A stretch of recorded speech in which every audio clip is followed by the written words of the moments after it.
Our next speaker is Dr. Joe Kable, and he is the Baird Term Assistant Professor of Psychology at Penn.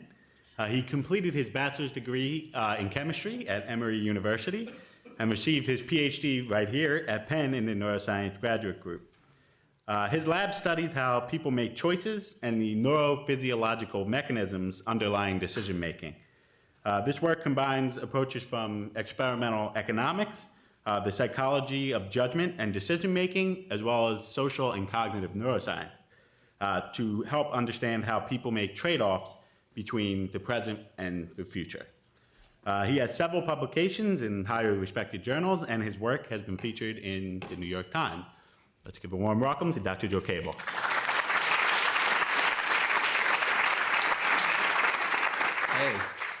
Hey, thanks for having me here, and thanks for that great introduction. So I want to talk to you today about decision making, and specifically I want to talk to you today about why people quit, why they give up on the long-term goals that they've been working towards, often in favor of short-term rewards that had always been available to them. Now, this is a behavior that will be familiar to any of you who've already made and broken your 2014 New Year's resolutions. It will also be a behavior that's familiar to anyone who, like me, struggles with this dilemma, which is that I'd like to have washboard abs, but I also have a very wicked sweet tooth. Now, from a decision theory perspective, we should recognize at the outset that there would be nothing inherently irrational about prioritizing one of these goals over the other. If I decided I wanted to restrict my caloric intake in order to work towards those washboard abs, that would be fine. If I decided that a couple of extra pounds is fine in order to enjoy the moment and get to have dessert, that would be fine as well. But it is a little puzzling when I say, I'm going to start a diet and I'm going to work towards those washboard abs, and I persist in that choice for months or weeks or days, and then, dessert comes around and I have a look at the chocolate cake and I say, all that stuff I said about the diet, forget about it. So this is, this is the behavior that we'd like to understand. And it's puzzling because if I was just going to have the chocolate cake in the end, why didn't I save myself all the effort of persisting in this choice if I wasn't going to reach my goal in the end of it? Now, if you look in our culture, the explanation for this kind of behavior is surprisingly one that strangely enough, both St. Augustine and Freud would agree on. And the explanation they would give you is that there's some fundamental limitation in the human cognitive mechanism that keeps us from being able to reach our long-term goals. Whether that's, the flesh being weak, or whether that's the id, or whether that's a self-control strength that depletes with time, they believe in a fundamental limitation. I'm going to hope to convince you of an alternative view that recognizes that there can be hidden rationalities in quitting, that looks at the function that behavior might be trying to serve. And I think by taking that viewpoint, we come to some novel suggestions about how we might be able to encourage persistence in those situations where we'd like to see it. Now, our work takes as a jumping off point a set of experiments by a psychologist, Walter Mischel. Many of you may have heard of these experiments. What he did in this set of experiments was take a 4-year-old, bring them into a room, set in front of that child 2 rewards, one that's more preferred, say 3 marshmallows, and another that's less preferred, say 1 marshmallow, and say, you can have the more preferred reward if, now I'm going to leave the room now, and if you can wait until I come back, you can have the more preferred reward. But sometimes I'm gone for a really long time, and I understand that, and if you're ever sick of waiting, you can call me back and you can have the 1 marshmallow instead. And what he sees, there's lots of very cute YouTube videos if you want to see this experiment online. What he sees is that all the kids start waiting for the delayed reward, and they try their hardest to wait it out until the experimenter comes back, but the majority of them give in and bring the experimenter back in and take the 1 marshmallow instead in the end. Now, we think that the temporal structure of this experiment captures the temporal structure of the kind of persistence dilemmas that many of us face in the real life. Because For the kid in Michelle's experiments, those 3 marshmallows, they don't know when the experimenter's coming back. They don't know when they're going to reach that goal. But that one marshmallow is always available immediately to them. And I think this maps on to dilemmas like my dilemma. When I start that diet, I don't know when I'm going to have washboard abs. But in the world that we live in, chocolate cake is pretty much always immediately available to me with a little bit of effort. So what should you do when you face this kind of intertemporal choice dilemma? It turns out that what you should do in this dilemma hinges critically on what you believe are the possible times that that reward that you're waiting for might arrive at. Now, to talk you through it, I'm going to show you a couple of movies. So one possibility is that you might believe that the awaited reward is going to occur at a very specific point in time, and maybe you're a little bit off, so maybe it's likely to come at that time, but it could come a little bit earlier, a little bit later. Another way of saying that is that you have a Gaussian belief about the time at which that delayed reward is going to occur. It's most likely here, but it could happen a little earlier or a little later with less probability. I'm plotting here the probability density as a function of time. Now what I'm going to show you is how, so already illustrated here is your prediction about when the reward occurs. That's the gold line. And I'm going to show you how that prediction about when the reward occurs changes as you wait through time and rule out all those early possibilities that you thought had some lesser probability. And I'm also going to show you how the distance between you, which is going to be illustrated with a black bar, and your predicted time of reward, which is illustrated with this gold bar, changes as a function of time. The amount of time you predict that you have remaining until you get that awaited goal. And what you see is that as you move through time, if you start with Gaussian beliefs and you rule out those early time periods, well, the reward hasn't come yet, your predicted time of when the reward does occur is going to get pushed farther and farther back. But you're always getting closer to it. The distance between you and that reward, the amount of time you think you have left, is always getting smaller as you wait. And this is our intuition about waiting. If we think something's coming in 3 minutes and we've waited 1 minute, we're closer to it. However, a very different situation obtains if instead you start with a heavy-tailed belief about when that awaited reward will occur. And what I mean by heavy-tailed is, what I mean by heavy-tailed is that there's a large probability, there's some probability the reward will come very soon, and then also a non-zero probability that the reward will also come at some very later point in time. And here what you see is that as you move through time, the reward is getting farther and farther away from you. The predicted time you have left remaining is increasing as a function of the time that you've waited.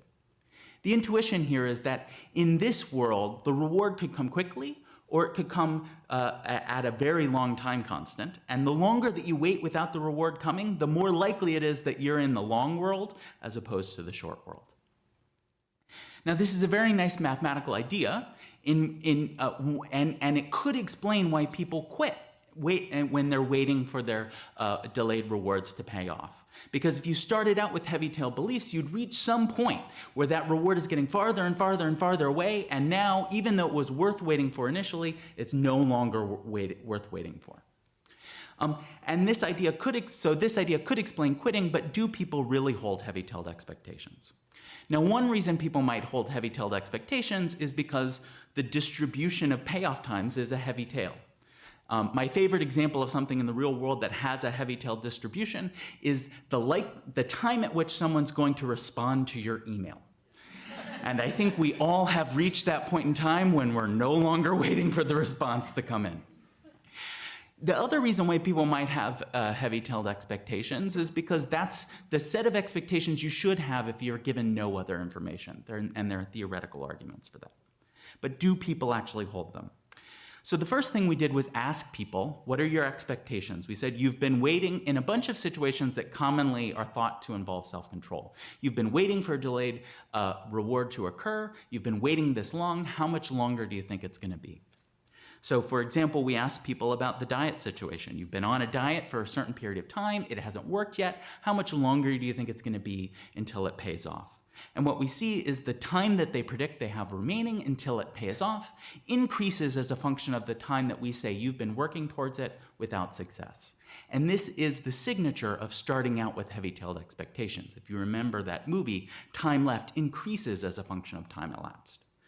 Similarly, if we ask people about practicing the piano in order to play a piece without mistakes, or you're running to improve your running time, or you're studying to improve your score, the amount of time that you think you have left until you reach that goal increases as a function of the time that you've been working towards that goal without seeing results.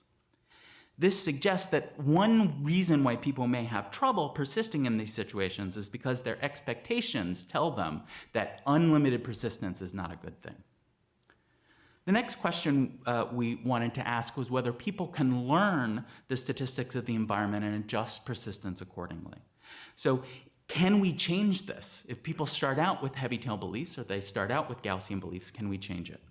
So having measured temporal beliefs, now we're going to try to manipulate them. And to do that, we brought subjects into the lab and had them do a cognitive task. And this task was very simple. Subjects on each trial of the experiment were given a token.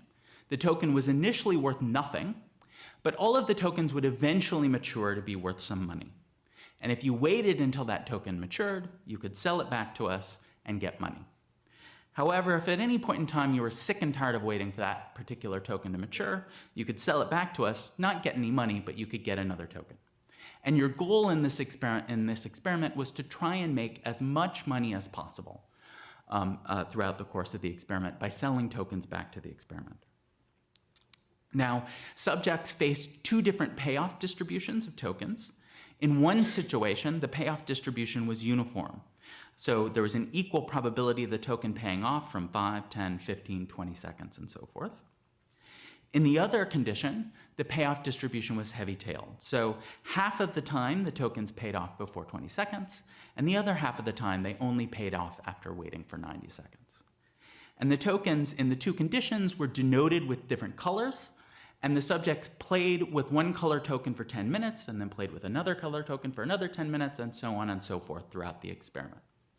Now, the strategy that you should use for these two kinds of tokens is dramatically different. For the uniform tokens, your strategy should be to never, ever, ever give up on waiting. Because once you've waited a little bit of time, you should always wait until all of the tokens pay off.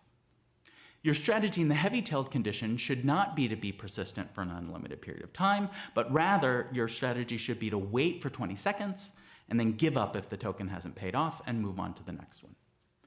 So our first question was whether people learned that from experience. From experience with the temporal statistics, did they learn to be as persistent as possible in one environment and to have limited persistence in the other environment? And what I'm showing here is the survival rate, the likelihood that the subject's still waiting for the token to pay off as a function of elapsed time in the two environments.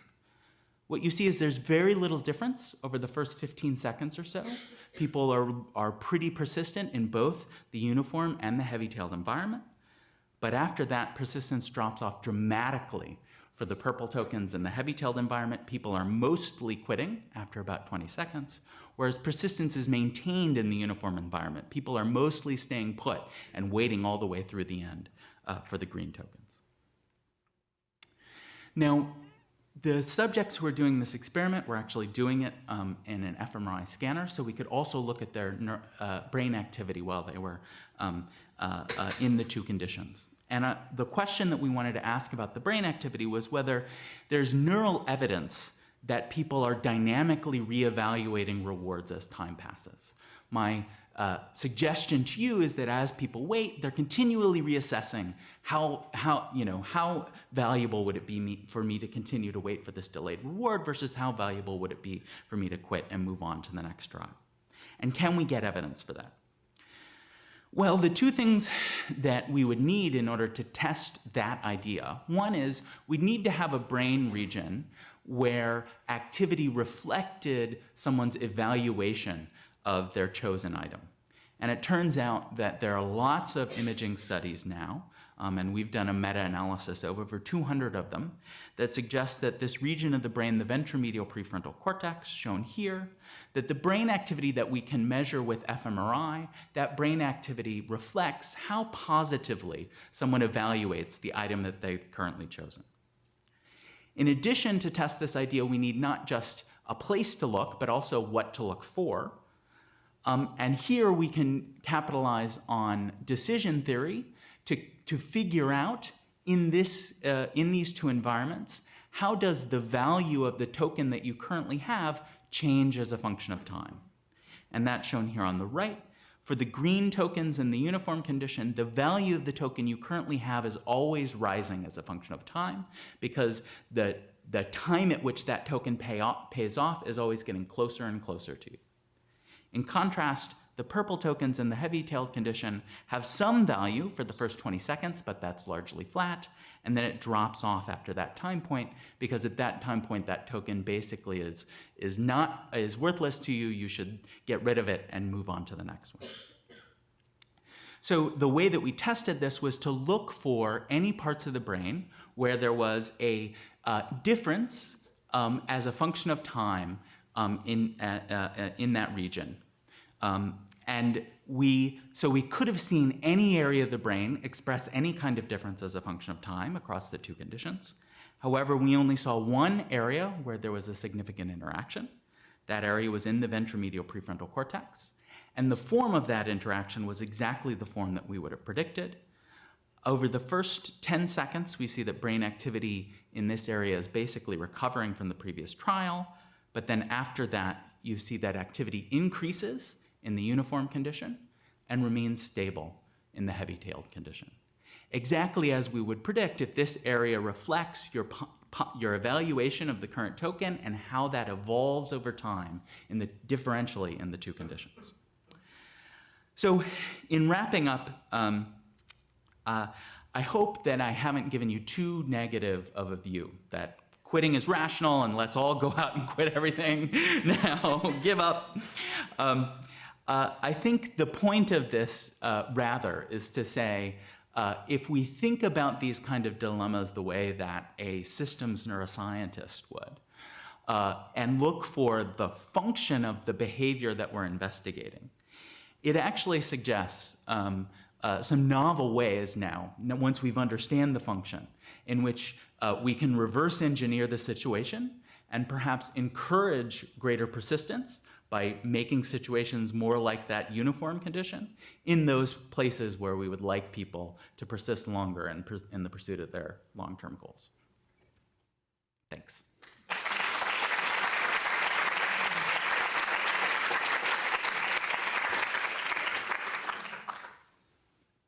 for a couple questions. Hey, thanks so much. I was just curious about the token game. Mm-hmm. So if people know that they have, say, 10 minutes to make as much money as possible versus don't necessarily know how much time they have to make as much money as possible, does that affect their behavior in this game?